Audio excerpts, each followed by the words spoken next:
السلام علیکم۔ ویڈیو کی طرف جانے سے پہلے میری آپ سے گزارش ہے کہ آپ اس چینل کو ضرور سبسکرائب کریں تاکہ ہر نئی آنے والی ویڈیو آپ تک پہنچ سکے۔ خاتون کا شاپنگ بیگ پھٹ گیا، اس میں سے ایک سرخ سیب نکلا، سڑک پر گرا اور لڑکنے لگا۔ خاتون نے بیگ فوراً سنبھال لیا۔ میرا موٹر سائیکل اس موٹر سائیکل کے پیچھے تھا۔ وہ غالباً میاں بیوی تھے اور سیب خرید کر گھر جا رہے تھے۔ خاوند موٹر سائیکل چلا رہا تھا جبکہ بیوی گود میں سیبوں کا بیگ رکھ کر بیٹھی تھی۔ بیگ پھٹ گیا اور اس میں سے ایک سیب نکل کر سڑک پر لڑکنے لگا۔ سڑک پر رش تھا، درجنوں گاڑیاں، موٹر سائیکل اور سائیکل گزر رہے تھے۔ مجھے محسوس ہوا سیب کسی نہ کسی ٹائر کی زد میں آ کر چورا ہو جائے گا، مگر سیب ہر گاڑی، ہر ٹائر سے بچتا ہوا تیزی سے آگے بڑھا اور لڑکتا ہوا سڑک کے کنارے پہنچ گیا۔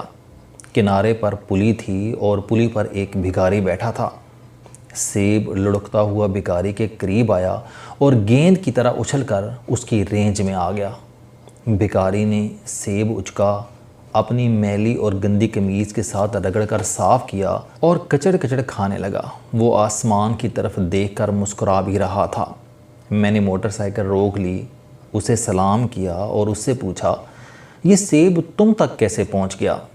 بھکاری نے کہکا لگایا اور بولا، میں نے ابھی اللہ سے شکوہ کیا تھا، یا باری تعالیٰ، تیرے بندے کو سیب کھائے ہوئے مدت ہو گئی ہے، اگر تم مہربانی کر دو تو میں بھی جاتے موسم کا سیب چکھ لوں۔ اور پھر پتہ نہیں کہاں سے یہ سیب آیا اور اچھل کر میرے ہاتھ تک پہنچ گیا۔ بھکاری اس کے بعد شکر ادا کرنے لگا۔ میری آنکھوں میں آنسو آ گئے۔ میں نے بھکاری سے ہاتھ ملایا اور آگے روانہ ہو گیا۔ میری آنکھیں کھولنے کے لیے یہ واقعہ کافی تھا۔ مجھے یہ واقعہ چند دن قبل کسی دوست نے سنایا۔ یہ ایک عام سا معمولی واقعہ تھا، لیکن میں کیونکہ آج کل قرآن مجید کا ترجمہ پڑھ رہا ہوں، لہٰذا یہ سیدھا میرے دل میں جا لگا۔ اللہ تعالیٰ پورے قرآن مجید میں اپنے احسانات، معجزوں اور رحمتوں کا ذکر کرتا ہے۔ وہ بار بار کہتا ہے کہ تمہارا رب صرف میں ہوں، اور جب تک میں نہ چاہوں دنیا میں کوئی کسی کو کچھ دے سکتا ہے اور نہ چھین سکتا ہے۔ بس تم میرا شکر ادا کیا کرو اور اپنی غلطیوں اور نادانیوں پر توبہ کرتے رہا کرو۔ میں جوں قرآن پاک پڑھتا جا رہا ہوں، میری آنکھیں کھلتی جا رہی ہیں۔ یہ روشنی، یہ رغبت اور یہ ہدایت بھی صرف اور صرف اسی کی عنایت ہے۔ یہ بھی صرف اسی کا کرم، اسی کا رحم ہے۔ اللہ نے قرآن مجید میں 2 بار فرمایا، نصیحت کو صرف عقل والے قبول کرتے ہیں۔ کیا شاندار اور لازوال فرمان ہے۔ بے شک عقل اور نعمت اللہ کی بہت بڑی عنایت ہے۔ ہم اس کی مرضی اور اجازت کے بغیر اس کا نام تک نہیں لے سکتے۔ میں نے بہرحال اس حالت میں یہ واقعہ سنا اور میری آنکھوں میں آنسو آ گئے۔ اللہ تعالیٰ کس طرح چھوٹے چھوٹے واقعات سے اپنے ہونے کا ثبوت دیتا ہے۔ میرے پاس چند برس قبل ایک گورا سیاہ آیا۔ یہ اسکردو ایکسپلور کرنے پاکستان آیا تھا۔ کسی دوست نے اس کا میرے ساتھ رابطہ کرا دیا۔ میں نے اس کے سامنے چائے اور پکوڑے رکھ دیے۔ وہ بڑی دیر تک دونوں چیزوں کو دیکھتا رہا اور پھر شرما کر پوچھا، کیا آپ اپنے تمام مہمانوں کو یہی 2 چیزیں پیش کرتے ہیں؟ میں نے مسکرا کر جواب دیا، نہیں، یہ پہلا موقع ہے۔ ہم عموماً اپنے مہمانوں کو چائے کے ساتھ میٹھا پیش کرتے ہیں۔ میری بیوی نے آج اچانک بغیر کسی وجہ کے پکوڑے بنا دیے اور میں نے یہ اٹھا کر آپ کے سامنے رکھ دیے۔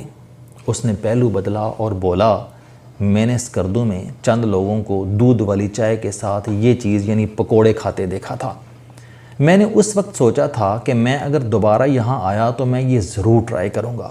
آپ کے گھر آتے ہوئے میں یہی سوچ رہا تھا۔ آپ نے جب یہ دونوں چیزیں میرے سامنے رکھیں تو میں حیران رہ گیا اور میں نے سوچا یہ محض اتفاق ہے یا پھر آپ لوگ جادوگر ہیں۔ میں نے کہکا لگا کر جواب دیا، یہ محض اتفاق ہے۔ اس نے بھی جواب میں کہکا لگایا اور اس کے بعد جی بھر کر پکوڑے انجوائے کیے۔ میرے ایک دوست صدقے اور خیرات کے معاملے میں بڑا کھلا دل رکھتے ہیں۔ یہ روزانہ صدقہ بھی کرتے ہیں اور خیرات بھی دیتے ہیں۔ میں نے ان سے ایک دن وجہ پوچھی تو ان کا جواب تھا کہ میں بچپن میں انتہائی کنجوس تھا۔ میں کسی کو پانی کا گلاس تک پلانے کے لیے راضی نہیں ہوتا تھا۔ آج سے 7 سال قبل میری رقم کسی کے پاس پھنس گئی میں نے دفتر میں بیٹھے بیٹھے سوچا اگر مجھے یہ رقم مل گئی تو میں اس میں سے 10% اللہ کی راہ میں دے دوں گا۔ مجھے اگلے ہی دن رقم مل گئی۔ میں کنجوس تھا لہٰذا میں وعدے سے پھرنے لگا، لیکن پھر ایک عجیب واقعہ پیش آیا۔ میرا کلرک میرے پاس آیا اور اس نے کہا کہ سر میں نے اپنی بیٹی کی یونیورسٹی کی فیس ادا کرنی ہے، آپ مجھے ایڈوانس دے دیں اور بعد ازاں یہ رقم تھوڑی تھوڑی کر کے میری تنخواہ سے کاٹ لیجئے گا۔ میں نے برا سا منہ بنا کر اس سے پوچھا تمہیں کتنی رقم چاہیے؟ اس نے جیب سے فیس چالان نکال کر میرے سامنے رکھ دیا۔ اس پر 52,403 روپے لکھے تھے اور یہ رقم بالکل اتنی تھی جتنی میں نے صدقہ کرنی تھی۔ میں نے اسے پیغام ربانی سمجھا اور فوری طور پر اسے ادائیگی کر دی۔ میں نے اگلی مرتبہ 20,000 روپے میز پر رکھے اور کسی ضرورت مند کا انتظار کرنے لگا۔ میرے پاس اس دن ایک لڑکی آئی، اسے اپنی والدہ کی دعا کے لیے 20,000 روپے چاہیے تھے۔ میں نے نوٹ اسے تھما دیے اور اس کے بعد میں روزانہ جتنے پیسے سوچتا ہوں میرے پاس اتنا ہی ضرورت مند آ جاتا ہے۔ سو چل اللہ دے رہا ہے اور میں اس کے دیے ہوئے میں سے دیتا چلا جا رہا ہوں۔ میرے ایک پرانے دوست ہیں حکیم بابر، یہ لاٹری اور پرائز بانڈ کے ایکسپرٹ ہیں۔ ان کا ہمیشہ پرائز بانڈ اور لاٹری نکلتی ہے۔ میں نے ان سے ایک دن اس خوش نصیبی کی وجہ پوچھی تو یہ ہنس کر بولے میں پرائز بانڈ اور لاٹری کا 1 پیسہ اپنی ذات پر خرچ نہیں کرتا، میں یہ ساری رقم ضرورت مندوں میں بانٹ دیتا ہوں، چنانچہ جتنے زیادہ ضرورت مند ہوتے ہیں میرا اتنا ہی بڑا بانڈ نکل آتا ہے اور میں یہ رقم ان میں تقسیم کر دیتا ہوں۔ میں نے پوچھا اور اگر آپ کے پاس بانڈ نہ ہو تو پھر کیا کرتے ہیں؟ ان کا جواب تھا کہ آپ تھوڑا صبر کر لیں، میں ابھی بتاتا ہوں۔ ہم باتیں کرنے لگے۔ آدھ گھنٹے بعد کسی خاتون کا فون آ گیا۔ اس کی بیٹی کی شادی تھی، اسے 2.5 لاکھ روپے چاہیے تھے۔ حکیم بابر نے خاتون سے کہا آپ شام کو آ کر میرے مکتب سے پیسے لے جائیے گا۔ میں نے حکیم بابر سے پوچھا کیا آپ کے پاس 2.5 لاکھ روپے ہیں؟ یہ ہنس کر بولے نہیں ہیں، لیکن اللہ نے اگر ضرورت مند بھیجا ہے تو یہ اب پیسے بھی بھیج دے گا۔ ہمارے بیٹھے بیٹھے حکیم بابر کو ان کے ملازم کا فون آیا اور اس نے کہا کہ سر ہمیں کوئٹہ سے ایک بڑا آرڈر آ رہا ہے، یہ لوگ منہ مانگی قیمت پر فوری ڈیلیوری چاہتے ہیں۔ حکیم نے اوپر آسمان کی طرف دیکھا اور پھر سیل مین سے کہا تم ان سے 2.5 لاکھ روپے اضافی لے کر ڈیلیوری دے دو۔ حکیم بابر نے اس کے بعد میری طرف دیکھ کر کہا کیوں پھر آپ کو بات سمجھ آ گئی؟ میں نے ہاں میں گردن ہلا دی۔ مجھے اس دن پتہ چلا وسائل کا دار و مدار طلب پر ہوتا ہے۔ انسان کی طلب جتنی سچی ہوتی ہے اللہ تعالیٰ اسے اتنے ہی وسائل پیدا کر دیتا ہے۔ آپ کو وہی ملتا ہے جو آپ قدرت سے مانگتے ہیں۔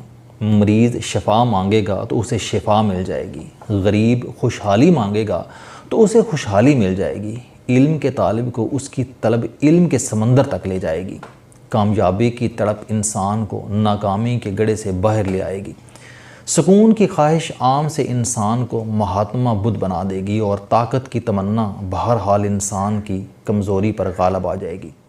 اللہ کا نظام انسان کی خواہش، اس کی طلب اور اس کی تڑپ سے ایکٹیو ہوتا ہے۔ آپ اللہ سے مانگتے جائیں اور پھر کوشش کرتے جائیں، قدرت کے دروازے بہرحال کھل جاتے ہیں۔ میری ٹیم نے چند دن قبل جامع موجود ایک صاحب کے ساتھ میرا پرسنل سیشن بک کیا۔ میں نے جب آن لائن ان سے گفتگو شروع کی تو میں ان کی کہانی سن کر حیران رہ گیا۔ یہ انتہائی غریب خاندان سے تعلق رکھتے تھے۔ یہ بچپن سے اپنے خاندان کو غربت سے نکالنا چاہتے تھے۔ یہ اسلام آباد میں جس شخص کے ساتھ کام کرتے تھے اسے کورین زبان آتی تھی۔ یہ فالتو وقت میں کورین زبان سیکھنے لگے۔ یہ جب پوری طرح رواں ہو گئے تو انہوں نے آن لائن ایک کورین کمپنی میں اپلائی کر دیا۔ ان کا انٹرویو ہوا، انہوں نے کورین زبان میں جواب دیے، یہ کامیاب ہو گئے اور آج ان کا پورا خاندان غربت سے باہر آ چکا ہے۔ یہ اب امریکہ شفٹ ہونا چاہتے ہیں۔ میں نے ان سے پوچھا آپ جنوبی کوریا سے امریکہ کیسے جائیں گے؟ اس کا جواب تھا کہ میں جیسے اوکاڑا سے اسلام آباد اور اسلام آباد سے کوریا آیا اسی طرح امریکہ چلا جاؤں گا۔ میں نے پوچھا پھر بھی آخر فارمولہ کیا ہوگا؟ انہوں نے ہنس کر جواب دیا میں 3 سال سے اللہ سے امریکہ کی شہریت مانگ رہا ہوں، مجھے یقین ہے اللہ مجھے یہ دے دے گا۔ میں نے ان سے اتفاق کیا، کیوں؟ کیونکہ میں بھی سینکڑوں مرتبہ تجربہ کر چکا ہوں کہ اللہ مانگنے والوں کو کبھی مایوس نہیں کرتا۔ اللہ کے دربار میں انکار ہے ہی نہیں، بس طلب سچی اور تڑپ کھری ہونی چاہیے۔ قدرت انسان کو کبھی مایوس نہیں کرتی۔ السلام علیکم، آپ اسٹوڈنٹ ہیں، کوئی جاب کرتے ہیں، کاروبار کرتے ہیں، یا پھر آپ گھریلو زندگی گزار رہے ہیں۔ اگر آپ اپنی زندگی کو بدلنا چاہتے ہیں تو اس چینل علم دوستی پر آپ زندگی میں کامیابی کے لیے جاوید چوہری صاحب کے موٹیویشنل، سوشل، سیلف ڈسکوری سے ریلیٹڈ اور صحت سے متعلق بے شمار کالم سن سکتے ہیں۔ میرا دعویٰ ہے کہ یہ چینل آپ کی زندگی بدل دے گا۔ اس چینل کا مقصد اچھی باتیں معاشرے میں پھیلانا ہے اور اچھی بات کو دوسروں تک پہنچانا صدقہ جاریہ ہے۔